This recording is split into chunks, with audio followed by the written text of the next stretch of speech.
তো সবসময় তো বরবটি ভাজি করে খাই, তো আজকে প্রথম ভাবলাম যে বরবটিটা দিয়ে তরকারি রান্না করে খাই, দেখি কেমন লাগে।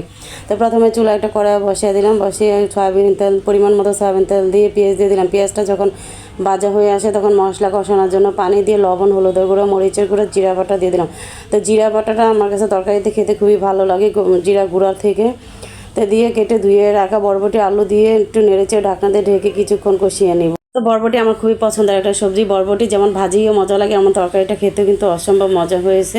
তো তরকারিটা যখন কষানো হয়ে যায় পরিমাণ মতো ঝোল দিয়ে দিব, দিয়ে আগে থেকে ভেজে রাখা রুই মাছগুলো দিয়ে দিব। তো সবগুলো মাছ দেওয়া হয়ে গেলে একটু নেড়ে দিয়ে ঢাকনা দিয়ে ঢেকে আর কিছু সময় রান্না করে নিব। তো এই রান্নাটা যখন হয়ে আসে এই পর্যায়ে আমি উপর দিয়ে কিছু ভাজা জিরার গুঁড়ো দিয়ে নামিয়ে নিব। দেখেন তরকারি কালারটা কতটা সুন্দর হয়েছে, খেতেও কিন্তু দারুণ হয়েছে। জিরা গুঁড়াটা আমি অফ ক্যামেরায় দিয়েছিলাম, মানে ক্যামেরা অন করতে মনে ছিল না।